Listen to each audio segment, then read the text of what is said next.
Apple அடே keeps the doctor away. ஏன் அப்படி சொல்கிறாங்க? அப்படி அதில் என்ன இருக்குது? வாங்க வீடியோக்குள்ளே பார்க்கலாம். இது உங்கள் பூபால் சீரிஸ், நான் உங்கள் பூபால். இது நம்ம டயட் ஸ்டோர். ஆப்பிள் ஒரு ஹைலி நியூட்ரிஷியஸ் ஃப்ரூட்னு சொல்லுவாங்க. அதில் வந்து மேக்ரோ நியூட்ரியன்ஸ், மைக்ரோ நியூட்ரியன்ஸ் நிறைய இருக்குது.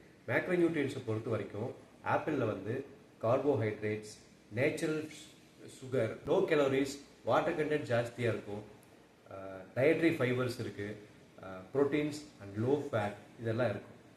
மைக்ரோ நியூட்ரியன்ஸ் அப்படிங்கிறது ஒரு ஃப்ரூட்டில் இருக்கக்கூடிய விட்டமின்ஸ் அண்ட் மினரல்ஸை பற்றி தான் சொல்கிறோம்.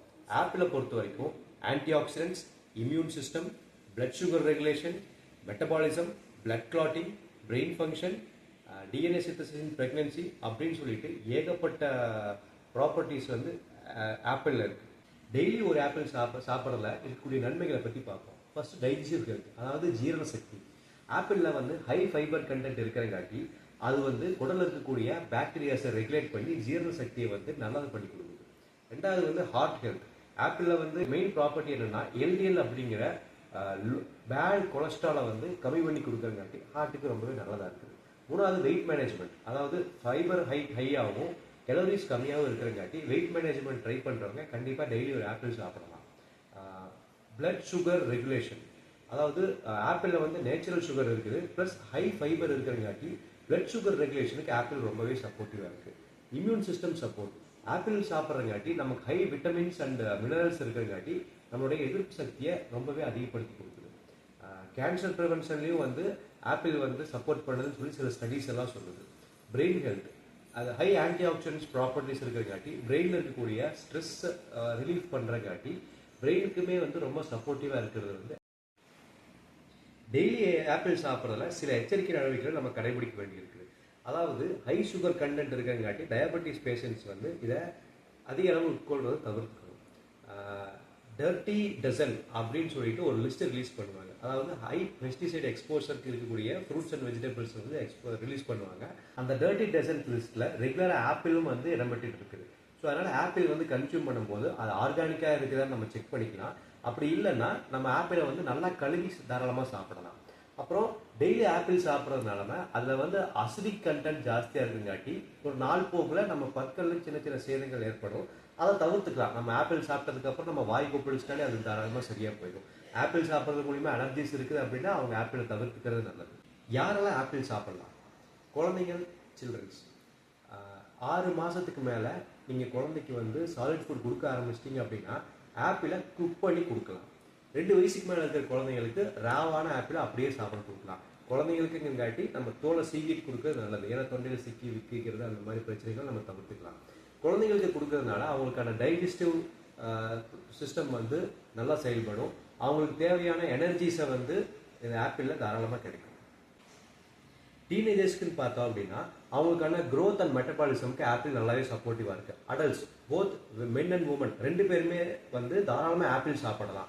ஏன்னா அவங்களுக்கு வந்து அது ஹார்ட் ஹெல்த்துக்கு சப்போர்ட்டிவாக இருக்குது, அவங்களோட வெயிட் மேனேஜ்மெண்ட்டுக்கு சப்போர்ட்டிவாக இருக்குது, இம்யூன் சிஸ்டமுக்கு ரொம்பவே சப்போர்ட்டிவாக இருக்குது. ஸோ தாராளமாக யார் வேணாலும் ஆப்பிள் சாப்பிடலாம். 60 வயசுக்கு மேலே இருக்கிறவங்க ஆப்பிள் தாராளமாக சாப்பிடலாம். ஏன்னா அவங்களுக்கு வந்து ஹார்ட் ஹெல்த்துக்கு ரொம்ப நல்லதாக இருக்கும். என்ன அவங்க டயாபெட்டிஸ் பேஷண்ட்டாக இருந்தால் மட்டும் அவங்க அளவான குவான்டிட்டியில் உட்கொள்வது நல்லது. கடிக்கிறதுக்கு சிரமமாக இருக்குது அப்படின்னா சின்ன சின்ன பீஸஸாக வந்து வெட்டி அவங்க தாராளமாக அதை ஆப்பிளை வந்து கன்சியூம் பண்ணலாம்.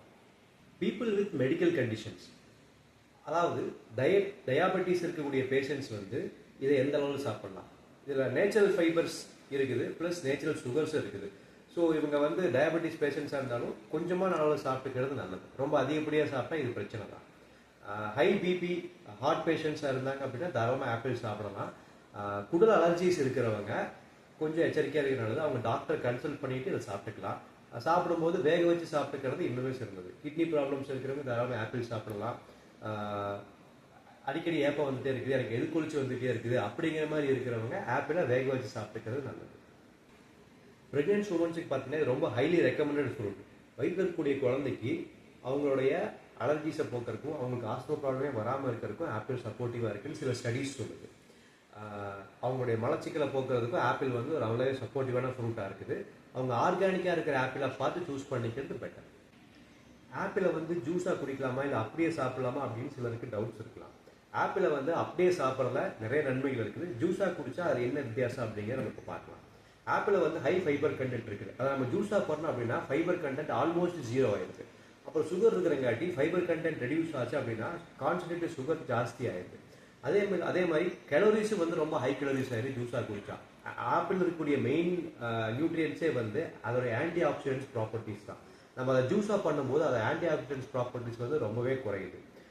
ரா ஆப்பிள் அப்படியே நம்ம சாப்பிட்றோம் அப்படின்னா அது ஹை ஃபைபர் கண்டென்ட் இருக்குது. சுகர் அப்சார்ப்ஷன் கெப்பாசிட்டி வந்து ரொம்ப ஸ்லோ டவுன் பண்ணி கொடுக்குது. அதனால இன்சுலின் ஸ்பைக்ஸை கண்டிப்பாக கட்டுப்படுத்துது. ஆன்டி ஆக்சிடென்ட்ஸ் ப்ராப்பர்ட்டிஸ் ஜாஸ்தியாக இருக்குது. அதனால நமக்கு பல நன்மைகள் வந்து சேருது. ஸோ ஆப்பிள் வந்து அதுக்குன்னு ஜூஸாகவே குடிக்கவே கூடாது அப்படின்னு கேட்டால் அப்படியெல்லாம் இல்லைங்க. தாராளமாக ஜூஸாகவும் குடிக்கலாம். யார் குடிக்கலாம் அப்படின்னு பார்த்தீங்கன்னா குழந்தைகள், ஆத்லெட்ஸ் அப்படின்னு அவங்கெல்லாம் வந்து ஹைட்ரேஷனுக்காகவும் இம்யூனிட்டி எனர்ஜிக்காகவும் ஆப்பிள் ஜூஸை தாராளமாக குடிக்கலாம். மெல்றதுக்கு எனக்கு ரொம்ப சிரமமாக இருக்குது அப்படிங்கக்கூடிய பீப்புள்ஸும் வந்து ஆப்பிளை வந்து ஜூஸாக குடிக்கலாம்.